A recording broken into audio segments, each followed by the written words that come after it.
Tonight, growing anger over Gaza's starvation crisis, with Israel, Hamas and the US now under pressure to act. Chaos as desperate families fight to find food, with one doctor issuing an invitation to Donald Trump's envoy while he visits Israel. I would like to have Mr. Witkoff come here and talk to me to my face, and I'll show him, okay? Mr. Witkoff, just come here right now. Hope for one seriously injured teenager who's been flown to the UK for treatment, as the government here pledges to help dozens more. Coming up, details of the scheme for seriously ill Palestinian children being considered by ministers. And I'll ask the head of Gaza's main aid agency if international outrage can force Israel to reverse critical levels of hunger. Plus, we will never be ready, a frank admission from the Taiwanese government as the territory rehearses for war with China. And if China were to launch some sort of attack, would you feel that Donald Trump would come to your support? I don't think so. But could semiconductors, the chips that power the modern world, force the West to come to Taiwan's defense? We'll have a special report coming up on The World with me, Yalda Hakim.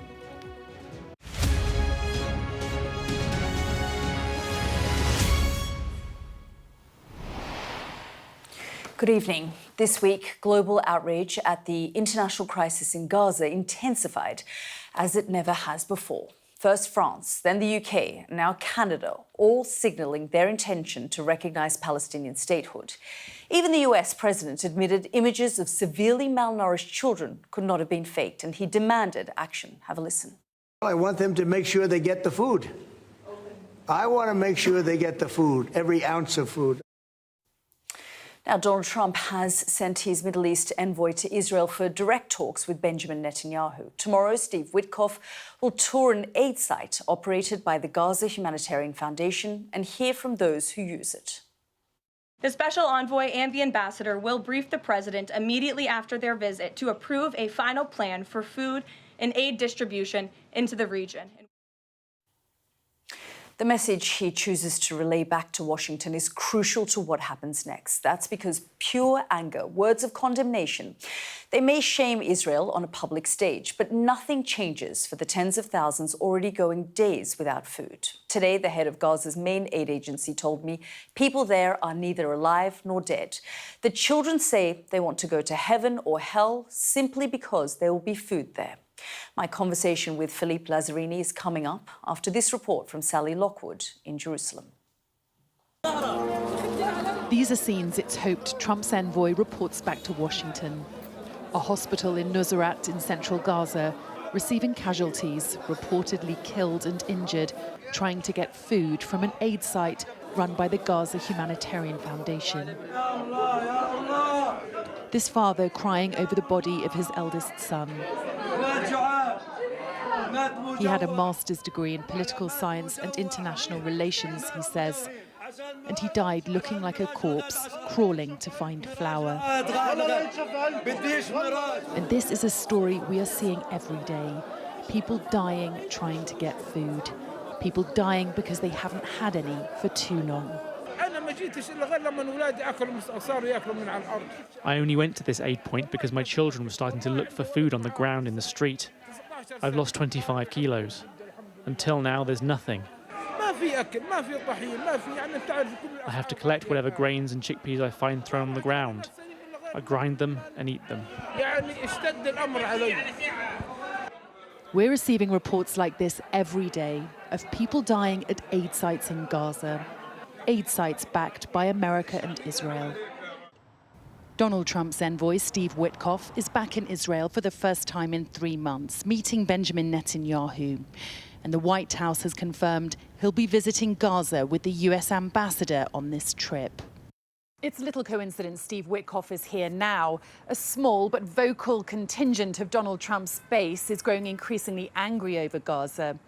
It's felt America, Israel's closest ally, is the only country with the power to pressure Netanyahu to change course. And in an unprecedented move, Arab nations are calling on Hamas to lay down their weapons and surrender control of Gaza. When Trump's envoy does visit Gaza, it's unlikely he'll visit here.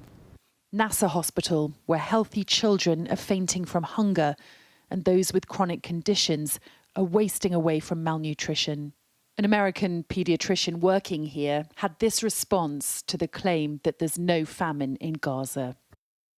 This is an absolute lie.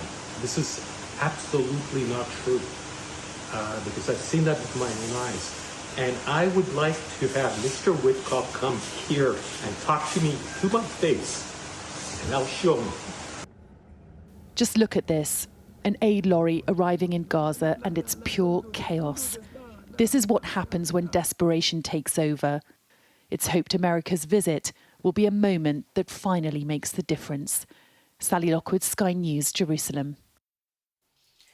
Well, earlier I spoke to the Commissioner General of UNRWA, Philippe Lazzarini. He told me that everyone in Gaza is hungry and that it's nonsense to blame the United Nations for failing to distribute aid. Just have a listen.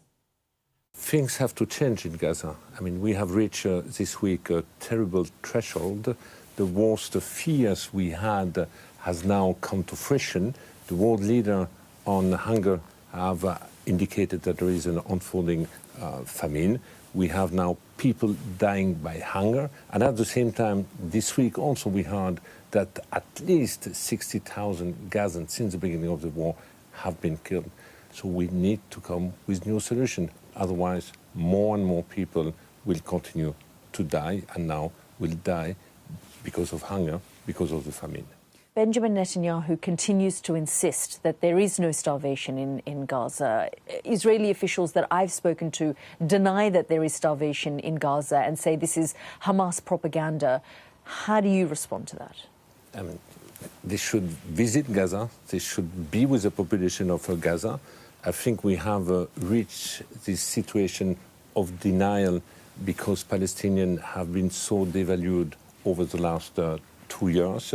There is a kind of dehumanization, and I believe that the Israelis think that there is no famine.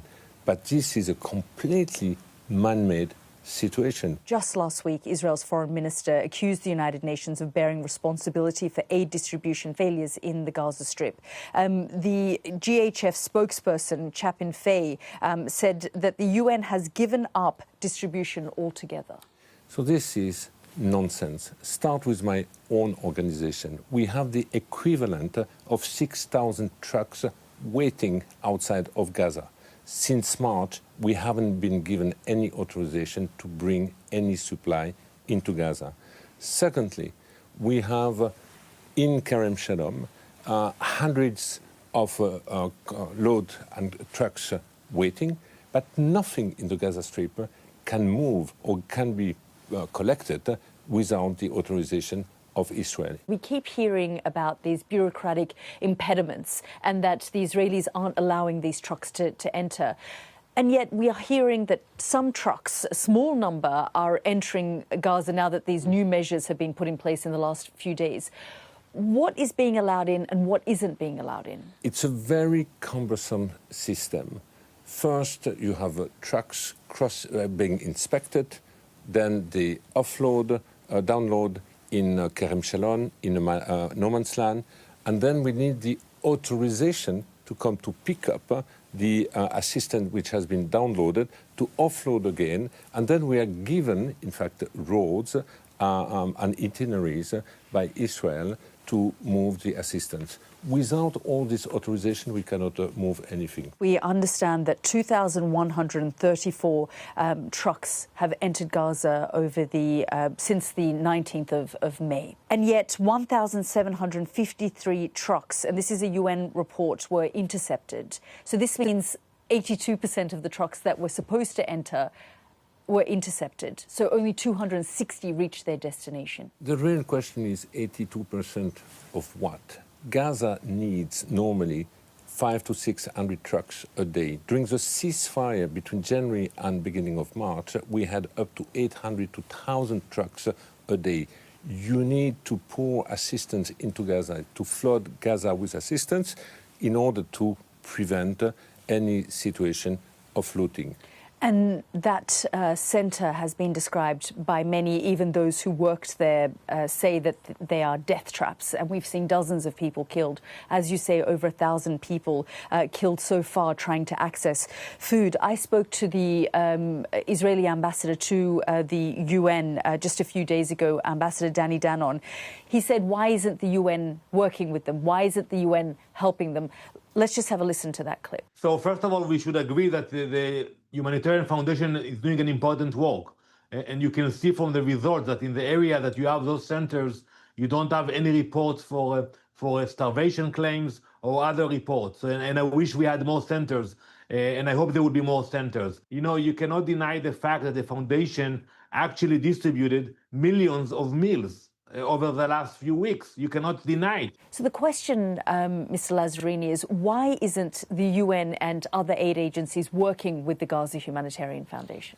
The Gaza Humanitarian Foundation is an organization composed of mercenaries, former military, who do not comply with basic humanitarian principles, such as the principle of humanity, impartiality, or independence. The system which has been put in place by the GHF is highly discriminatory because there is only 4 distribution centers in Gaza, primarily located in the south, forcing people to walk miles and miles and miles under the heat, and obviously the most vulnerable will not be able to reach any of this centre. Mr. Lazzarini, what message do you have for Steve Witkoff, for Benjamin Netanyahu and for Donald Trump? The message is this is a politically man-made famine. It needs to be addressed through political means. Please use all your influence for this to happen.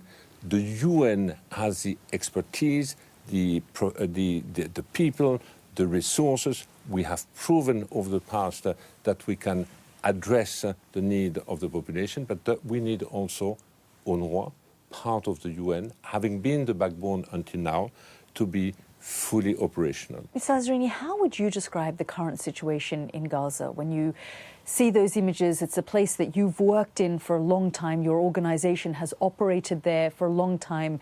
Under very difficult circumstances, Israel has accused UNRWA of all sorts of things, including that Hamas operatives were working within UNRWA and part of UNRWA. How would you assess the current climate in Gaza and for the people of Gaza? I talked a few days ago with my team in Gaza, and basically they told me, you know, people are neither alive, neither dead, they're just walking corpse. They were also telling me how they, as caregivers, humanitarian workers, nurses, doctors, are also hungry. When you are in a situation where even the caregiver starts to faint, that means the entire humanitarian structure system is collapsing. And this is exactly what we are observing today in Gaza. It's a kind of post-apocalyptic environment where today children are dying silently because of hunger. And those who haven't reached this situation just say, get me out of this hell. Maybe it's better that I die now, because in heaven or in hell, I might be able to find food, which is not the case anymore in Gaza. That's Philippe Lazzarini speaking to me there a little earlier.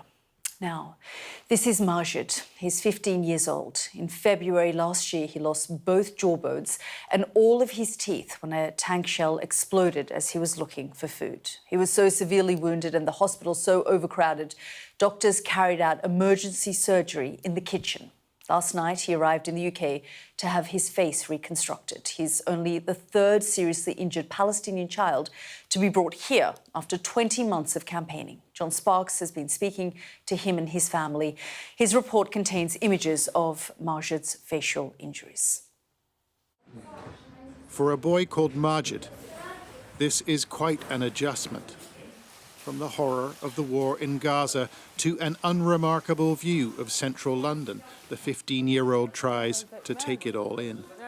What does it look like to you? شو يعني شو شايف؟ شو شعورك يعني؟ شو شكله يعني؟ تحبها للندن؟ حلوة؟ Equally strange, for two of his siblings, there's toys to play with, food to eat, in a place that offers peace and possibly some healing as well. Would you be comfortable taking your mask off for us? مثل ما بدك أنت على ريحتك. Is that okay? Yeah. Thank you. شكرا. Can you describe to me what you've left behind in Gaza? I saw dogs eating human beings, and I was terrified. I thought I was going to die. Stuff like that. If we tried to seek shelter, they'd shoot at us. Majid and members of his family were greeted with joy and relief at Heathrow Airport. He's a medical evacuee, one of only 3 given permission to travel here from Gaza. The 15-year-old was badly disfigured when he was hit by an Israeli tank shell. I found a house to look for food, but I couldn't find anything. As I left, the Israelis started to shoot. One friend was martyred, one was shot in the foot, me and another were injured. When I tried to get up, I was hit again. Majid lost part of his face and his jawbones and all of his teeth. His injuries were so serious, in fact, the doctors thought he was dead. When he first got to the hospital, they thought he was dead because the injuries were so bad. But when he raised his arm, they realised he was alive. All the operating rooms were busy, so they carried out the operation in the kitchen. It took 2 hours to close his face. Majid will require multiple procedures, but in many ways he's fortunate. His mother was forced to leave 2 of her boys behind in Gaza. These images shot just before the war began. When I think about how they don't even have a morsel of food to eat, nothing to drink, my soul hurts. I speak to my son and ask him how he is, and he says, "Why didn't you take me with you?" Very excited. This evacuation was organised by a group called Project Pure Hope, who needed 20-odd months to persuade the government to support them. Now they want to expand it, and they want financial support as well. Are you looking for the government to step up financially? Look, we've done this privately because there was no other option available. But myself and members of my founding team, we've done lots of this work for Ukrainian refugees previously.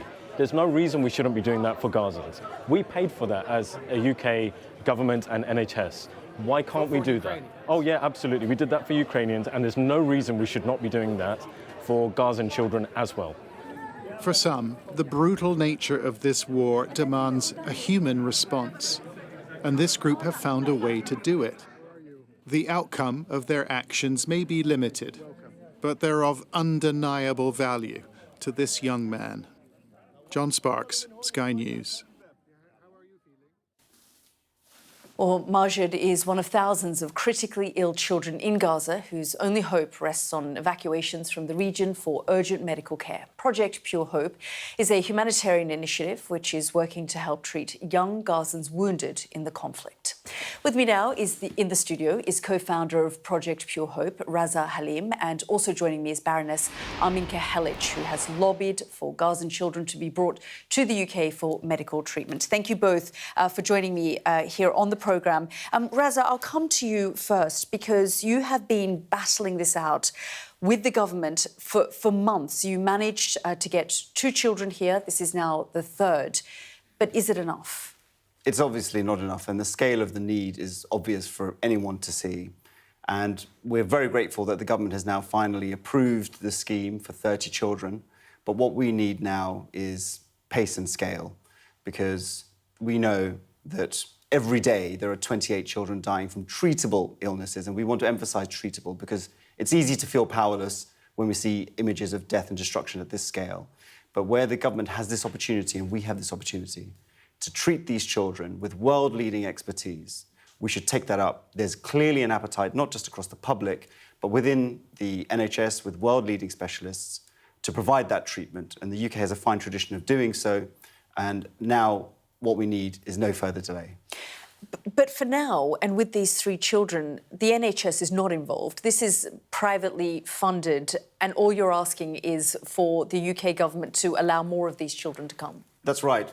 Every single one of those evacuations has been arranged logistically, funded privately through the generosity of the Great British public. And what we want the government to do is to follow through on the announcement made on Friday. And the reason that's important is because without it, these children will die waiting. And we have had hundreds of children die waiting.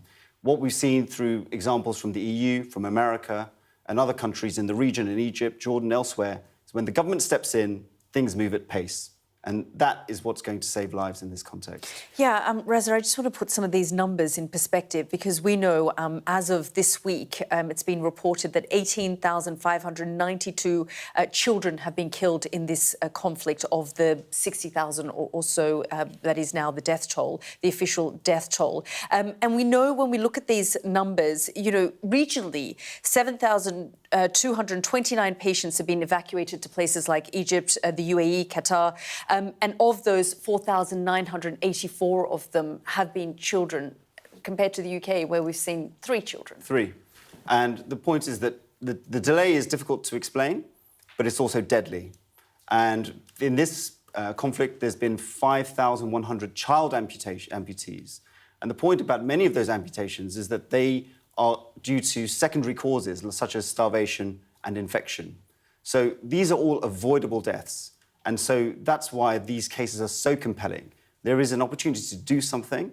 The pathway has been cleared by Project Pure Hope. Every logistical, practical, medical barrier has been cleared. Approval from COGAT, the Israeli authorities, the Jordanian government. We have surgeons on the ground triaging these cases. If the government wants to move tomorrow, these evacuations can take place immediately. Let's bring in Baroness Helich, who's listening in. And Baroness Helich, you've lobbied Number 10. You've spoken to the Foreign Office. You've been speaking to the previous Foreign Secretary, the current Foreign Secretary. Can you explain what the delay is? Well, it is very difficult to explain what the delay is. Obviously, in order for any of these to be taken forward, you need political will. If there is a serious decision to help, that help can be immediately put into operation. So I hope that what has recently been declared or has been decided is going to be put into action as soon as possible. But what is needed is political will. What is needed is for the Foreign Secretary and Prime Minister and Home Secretary to all speak from the same sheet, and for all of them to want this to happen. Do you think the political will is there? And you and I have spoken about this in the past when you've been baffled about, you know, how few children have managed to come here through projects like Project Pure Hope that is privately funded. So they're not even asking the state to step in. They are eventually, but the fact is that it hasn't happened. Do you think the political will is there, or are we continuing to see and hear empty statements and rhetoric? I think that on this occasion, under all the pressures that the government is under at the moment, there is going to be movement forward. Prior to this, I think there have been attempts to do it in the region, in the Gaza Strip, etc. And that was taken, put forward and given to me as an explanation why we ought not to be taking children out of the area that they feel that they're at home, that they feel that they're close to, etc. I think that at the moment, with all the pressures that have been put on the government and everything that we are able to see, what is happening in the Strip, what is happening in West Bank, there are no excuses any longer. However, as I say, it is a matter of political will, and we will see in the days and weeks to come whether that political will is really there. Yeah, because Reza was also saying his organisation has cleared the way. So if the government wanted to do this tomorrow, they could. Absolutely, absolutely. I know I have done work with the Project Pure Hope, and I know how much they put in order to really reduce the pressures on the government, whether in the UK, whether those who are in the region, to make this happen. It is a matter of whether there is a serious political will to make it happen. Reza, Do you believe that the government is now in a place, in a position with public anger and pressure growing because of the images that we continue to see? And the Prime Minister's statements have been getting stronger and stronger. He said the other day the British public is revolted by the images that they're seeing, that now finally things may move, that we may see more children arrive here in the UK for treatment. I mean you've put the paper in front of them. They have approved it. I mean, let's be clear. I mean, the British public, healthcare workers in the United Kingdom have made clear what their view is, and the government is now catching up. And yes, the Prime Minister has rightly said that this is appalling, that the conditions are unspeakable, and we agree with him. We agree with the Foreign Secretary that the conditions are an affront to human dignity. But what we need are more than adjectives. We've heard the adjectives. We need action. And just tell us a little bit more about this scheme. So what you've done with the 3, you want to now expand for 30 more. Are the names approved? You know, are they waiting to more or less move? Yes, so we have worked with the World Health Organization to approve these children. They can all be triaged. The Israeli authorities have also given approval in principle. These are all cases that are ready to go. And so there is no barrier to any of these children coming. The only barrier that they face is their own demise. Raza, tell us about some of those 30 children. We saw their Majid story, what happened to him. He was trying to get food and what happened to his jaw. But some of the other cases, just tell us about their injuries. Well, just 2 months ago, we featured the cases of Hatem and Karam. Hatem had 4th-degree burns. He was a 4-year-old child, all over his body. His eyelids were burned. There was no anaesthetic, not even a sheet of paracetamol to give to this child while he waited. And we tried to persuade the government to evacuate him. And in the time that it took for us to obtain the relevant approvals, the Italian government stepped in and evacuated him, and we assisted with that because speed is the name of the game.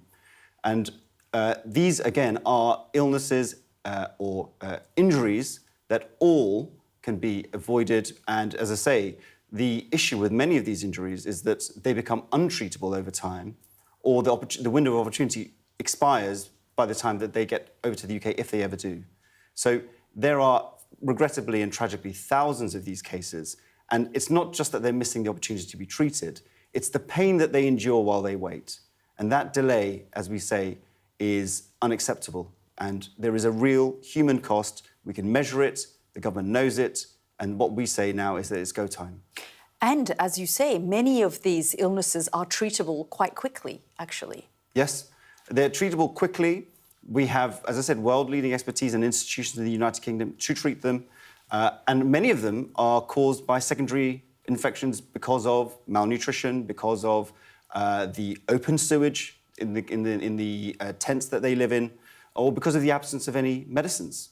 So these are very simple steps that could be taken. And it's the difference between limb reconstruction and a half-leg amputation, or the difference between an amputation below the knee and an amputation to the full leg.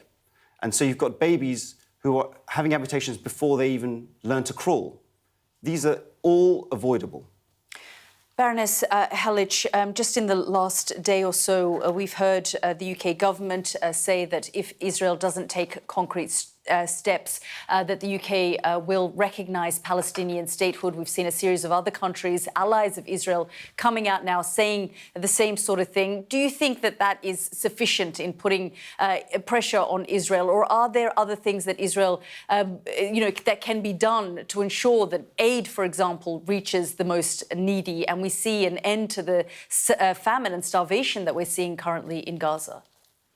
I mean, I think the recognition of Palestine should not be based on a threat to Israel to lift siege that has been imposed upon Gaza. That is something completely separate. And I worry that it might not produce the right result, but also that it will be taken against the citizens and the civilians on the ground as a reason for further pain being inflicted upon them. This should have been done a long time ago, but is that going to be producing the right result? I doubt it will, but the time will tell. Baroness Halic, Raza Halim, thank you both for joining us here on the programme. Thank you. This is The World with me, Yalda Hakim. Next up on the programme, a stark warning from Taiwan, who say that China is making plans to invade the island. We'll have a special report.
Our app gives you the very best of Sky News wherever you are. Breaking news, videos and analysis. Evidence of the crisis. Podcasts, watching us live. Live here from Washington. Wherever you get your podcast. All in one place. And all at just the touch of a screen. The Sky News app. Get the full story first.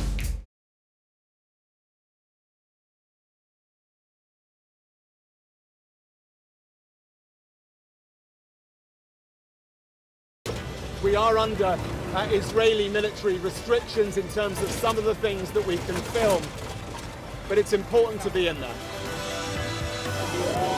What a slow drive for the president as he approaches his golf club. 4 more years! Free wherever you get your news. I'm Mark Stone and I'm Sky's correspondent based here in Washington, D.C.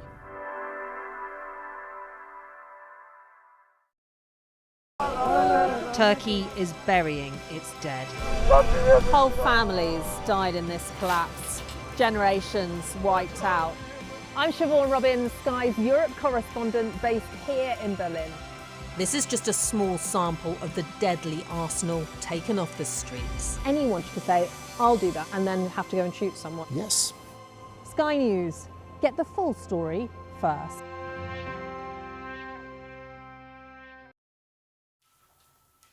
Welcome back. For years, Taiwan has been conducting nationwide drills to prepare for an invasion from China.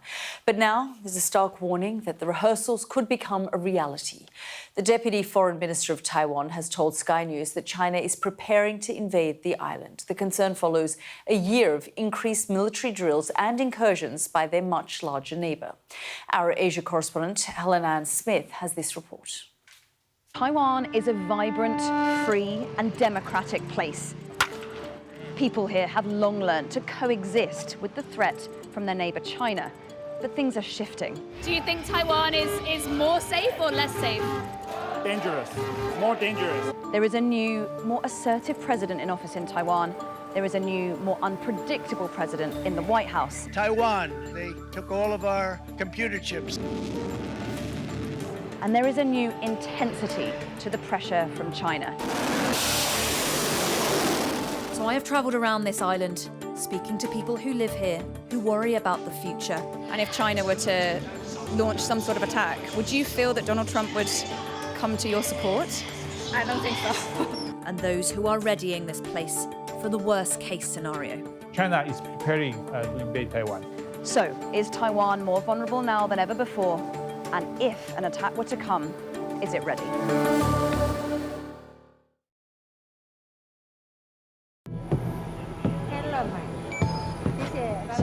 Bye bye. Of course, Taiwan is best known for its main island, but it's actually a series of small islands. We're off to one of them now, called Penghu, just to the west of mainland Taiwan. Penghu is an archipelago around 50 kilometers into the waters of the Taiwan Strait. It could be an early, easy target for China, and it's preparing. This is an attack on a critical port. It is a race to respond,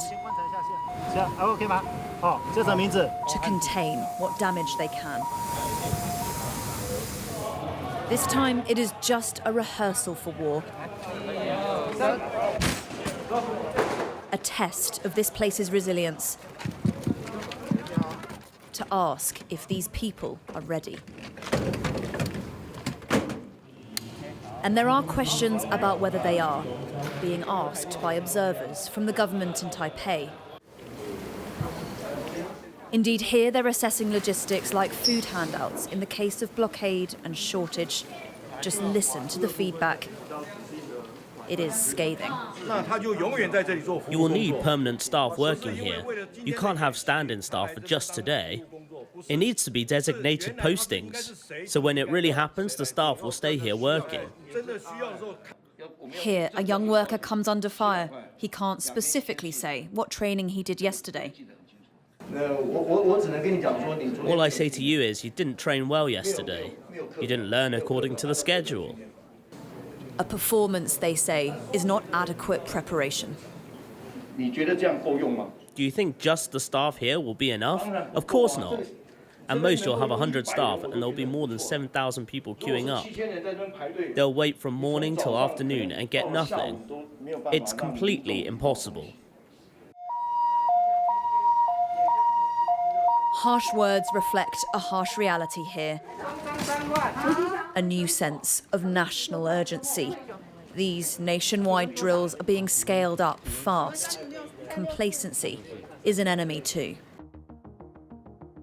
Taiwan lies around 100 miles from the coast of mainland China. Self-governing and democratic, China sees it as a breakaway province.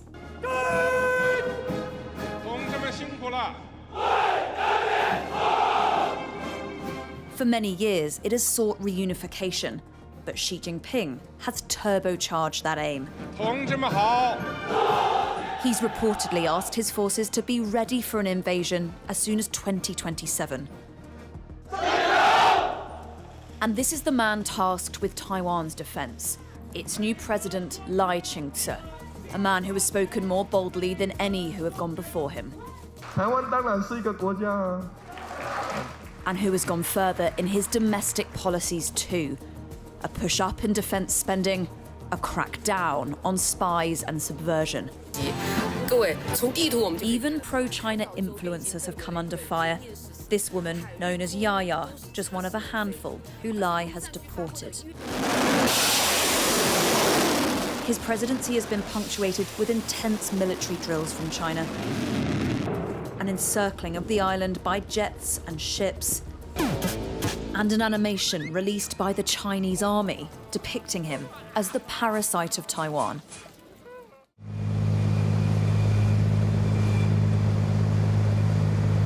The change this has all wrought is being witnessed firsthand here on the shores of Penghu. If there is a front line in this standoff, then these fishermen are on it. And they say they're subject to increasingly intense, everyday pressure. Oh, so the best fish are actually on China's side of the median line? Yen Tafu represents fishermen in these waters. They're in constant contact. These days, that means constant updates about Chinese close encounters. This device here is a collision avoidance system. When vessels get close, it sounds an alert. It also shows your nationality. This one is from mainland China. He says these Chinese vessels are now increasingly assertive. The threat of capture is real, and it's impacting their catch and their confidence. In the past, our fishing boats could go directly to mainland China. They'd even go ashore, maybe grab a meal. Fishermen are now too afraid to sail to mainland China. When they fish in our own waters, they constantly see Chinese Coast Guard ships. They're genuinely scared. And specifically in the last year, since Lai Ching-te has been the president, have you noticed a massive increase in these types of incidents? Because Lai Ching-te's stance is even clearer, yes. It really has had a huge impact on all of Taiwan. On fishing boats, on ordinary people's finances, on cross-strait trade, and everyday exchanges. The fear is that what's happening in these waters is all part of China's long-term plan, a gradual chipping away of Taiwan's resolve. It's on outer islands like Penghu that you really get a sense that the threat from China is not just theoretical. It's real, and it's playing out right now in the waters of the Taiwan Strait. China increasingly asserting its authority, its dominance, and its presence. But it's doing so in ways that aren't quite bad enough to draw a Taiwanese response, but that slowly but surely move the dial on what's normal.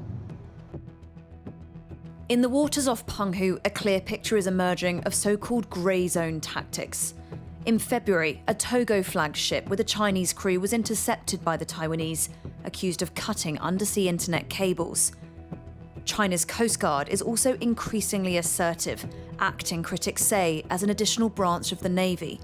China has at least 150 large vessels. Taiwan has around 15. And in a new tactic, observers have reported a rise in so-called 3-no vessels crossing the median line. Ships with no name, no registered home port, and no registration certificate.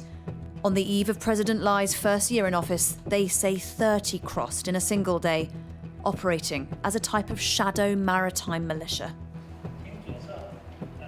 Running ships with no name and registration is a serious accusation. We put it directly to China's Ministry of Defense. What does the military say to the accusation that it's using a shadow fleet of unregistered militia ships to perpetrate intimidation in the Taiwan Strait? I want to ask, since these are so-called 3-no ships, how can you determine they belong to China? This is nothing but sheer slander, like a thief shouting, "Catch the thief." The relevant actions conducted by the PLA in the Taiwan Strait are necessary measures to safeguard national sovereignty and territorial integrity, and serve as a stern deterrent to Taiwan separatists and foreign interference. Back in Taipei, they reject this entirely. Chinese pressure a constant backdrop to everyday life. But at the heart of this government, there is now open recognition of what it all means and where it might lead. The population needed not to be naive like the past. That's thinking that, oh no, China is a big market. They need to work in terms of economy with Taiwan, so we don't need to be worried. China will not invade. It will not invade Taiwan. No, it's not true. China is preparing to invade Taiwan. If an attack came in the next 18 months, is Taiwan ready? Is Taiwan prepared enough? Taiwan alone, faced on China, we will never be ready. It's not possible. China is so big, so huge. And when it comes to grey zone encroachment, they are aware and they are worried. And maybe it's also the tactic of China, trying to push Taiwan to the maximum, and then to be very nervous and wanted to become the one who will take the first action. You think that's right? They're actively trying to provoke a response. Yeah, we suspect. Yeah, we try to work very hard with USA, with the international community, to avoid that China using this kind of gray zone tactic and to one day and to conquer Taiwan, to invade Taiwan. So what of that international community? Well, there is a new factor at play, and he looms large over everything. Taiwan, they took all of our computer chips. China. We lost the chip business exclusively in Taiwan. They stole it from us. I like President Xi very much. President Xi, he's a fierce person. America first. That as long as you're president, China will never take Taiwan by force. I never comment on that. America isn't treaty bound to defend Taiwan. It is only obliged to provide it with defensive arms. But previous presidents have hinted they would do more if needed. Donald Trump is just a different type of president. He is more transactional, less predictable, certainly less committed to traditional allies. And all of that has left people here with a sense that that backstop that they'd sort of tacitly relied on is shrouded in a lot more uncertainty. So to get a sense of how they feel about that new reality, we've come here to the baseball. This, the most archetypal American export, just one symbol of a broadly pro-American outlook.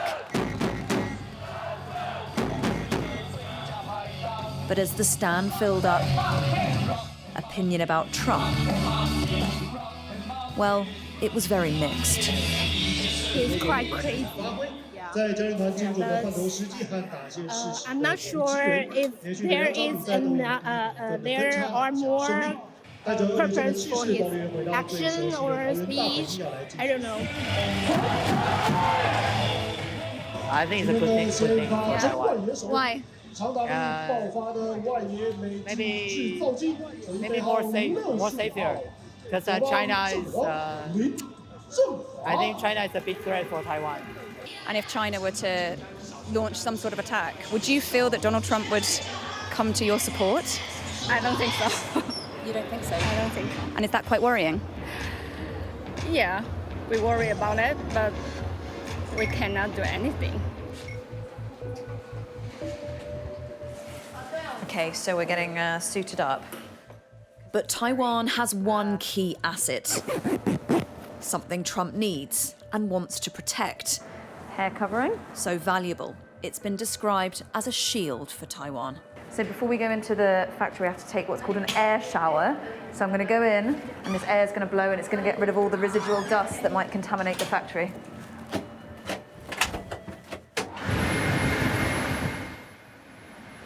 This is a university lab teaching students to make semiconductors, the vital chips that power our modern world. Over 90% of the most advanced ones are made here in Taiwan. I think, of course, it's very important. You can see people know Taiwan by the chip. And you can say, okay, it's the glory of Taiwan. Not just the glory of Taiwan, but a key reason the West could come to its defense. But Trump wants more manufactured in America. And now the biggest chip firm here, TSMC, is investing billions in the US. A strengthening of allegiances or a weakening of defense. The next generation don't seem too alarmed. I think the supply chain is one reason why companies like to build their fab in Taiwan. We also have a lot of skilled people from different colleges. Yeah, so I think Taiwan is still very important in the semiconductor. TSMC is going to put a big investment into America. What did you think about it? A few people are afraid that maybe they think that U.S. will take the industry away, or they say that it's a politic act, or Taiwan will lose its control of TSMC. But for me or for other students, we think that this might be a future, since we want to expand the global supply chain.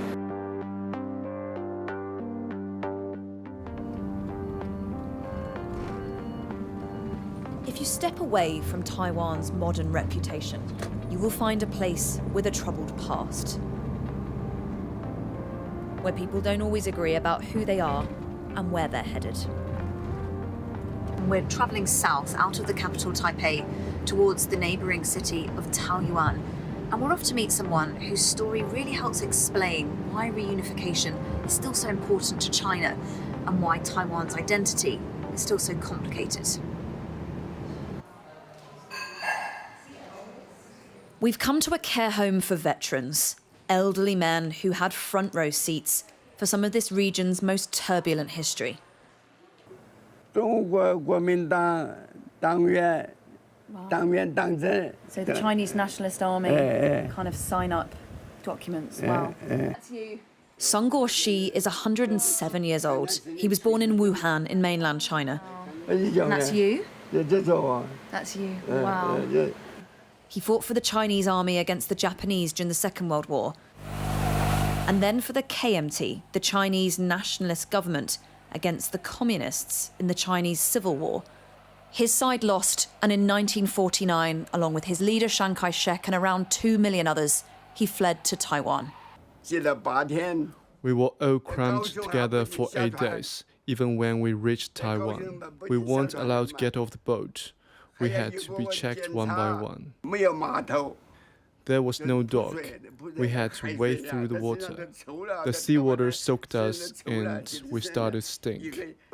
Since then, Taiwan's been governed as a separate entity, but so many here don't see it as such. It was very sad. Some soldiers killed themselves. We cried when we saw our homes on the other side of the sea. You would like to see reunification in your lifetime? I'm old. If I could see China unified before I die, I'd be happy. I'm Chinese. Taiwanese are also Chinese. This land is China's.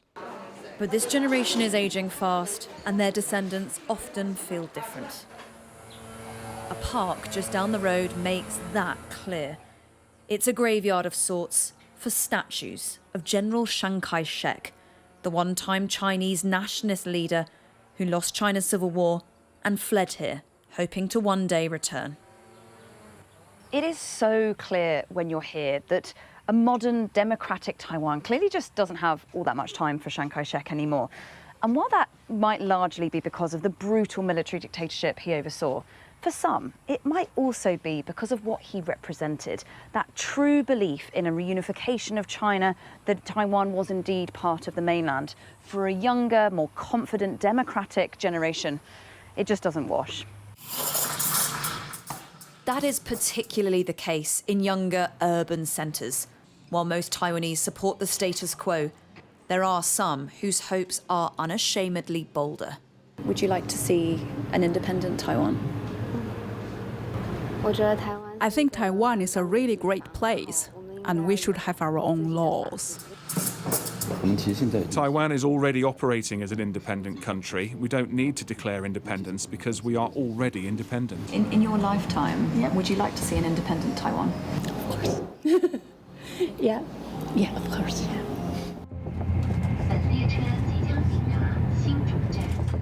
All the changes, both here and abroad, mean there are bigger questions than ever about whether Taiwan would have to defend itself alone, and thus bigger questions about whether it could. We're headed south now, down to a more central part of Taiwan, and as soon as you leave the densely populated north, you really get a sense of the fact that this island is still quite rural, and things have been written for centuries about how Taiwan's topography would make it very difficult to invade. It's got a big mountain range through the middle, few ports, few beaches, shallow waters, and so on. And while that is still the case, Taiwan also knows that in the modern era, it needs to prepare for modern warfare. Companies like this say that means matching the type of preparation to the type of war they might face. A war of asymmetry against a much more powerful opponent. You are flying directly to your enemy and target, and then eventually you can do the ultimate striking. And this is a one-time bombing drone. Yes. Right. Like been seen in Ukraine. Yes. Yes. More automated. So I have the automatic. Some of the research and manufacturing here is funded by the Taiwanese government. This is one of a handful of firms given new contracts in the wake of the Ukraine war. But just listen to the boss's assessment on whether it's enough. The wake-up call is at 2022, and then so at that time the government are already aware of the needs, so people are aware of that. But the speed to make that really happen, and it's not yet there. So your belief at the moment is that the Taiwanese government currently doesn't have enough of this type of equipment? I believe that we have room to improve. And in his dealings with the government, he thinks Donald Trump has changed the outlook. Do you get a sense that that has implicated their purchasing of this sort of technology or the way that they're approaching defense? Yes, I do feel that. I feel the government and our high-rank team in our government are feeling the urgency, and then they're doing some changes. So you mean they're making changes to make Taiwan perhaps more self-reliant, just in case American help didn't come? Yeah, that's my observation. And data shows just how behind they might be. In the year to April, Taiwan's overall drone production capacity was between 8 and 10,000. That's only around 5% of the 180,000 they want to be producing by 2028. And meanwhile, China is flexing, such as the now regular jets entering Taiwan's air defense identification zone. This chart shows the number of crossings each month. Just look at how the numbers have risen since Lai Ching-te took office. And for the first time ever, China has deployed both of its active aircraft carriers in the Western Pacific at the same time, interpreted as a message to the US. And then there's this, a video taken by an onlooker in China of what appears to be an enormous amphibious bridging system, a possible path onto Taiwan. So is Taiwan underprepared? Is it perilously reliant on the US? There is one message they clearly want Trump to hear. If one day China attack Taiwan, of course, it will be very bad for Taiwan. We maybe will be destroyed. But your world, also the modern world that we are living now, also will disappear because everything needs the semiconductor made in Taiwan. Many people in Taiwan who we've spoken to said that even though you have that economic partnership with the US, that they believe that Taiwan's given quite a lot to the US in recent months. You know, the tariff negotiation, massive TSMC investment in Arizona, agreement to buy more arms, and lots of people are asking, what's Taiwan getting in return? American also given us a lot. When in 1996 we have the missile crisis, the American also sent their aircraft carrier. But that was in '96. What about now? What's Trump giving to you? The American army also trying to maintain the stability and the democracy in the region, working very hard. It's not only the semiconductor industry. It is a question of your own national interests that we are doing together. And do you think Donald Trump is listening to that message, that it is in his national interests to stand by your side? Is there a risk that he walks away from you? Donald Trump certainly knows that without the Taiwanese chips, he cannot make America great again. Many in Taiwan don't always pay high amounts of attention to all this. Many are just getting on with their lives. China, for its part, has been resolute and consistent. The Taiwan question, it says, is purely an internal affair of China. They say the Lai administration is a separatist force, and that it is the root cause of disruption to peace and stability across the Taiwan Strait. I've reported from Taiwan multiple times now, but this time something did feel different. From all corners of this island, there is a new sense of urgency, or at least an awareness that the status quo might not last forever. It might have kept this place peaceful for 80 years, but it has rarely felt more vulnerable.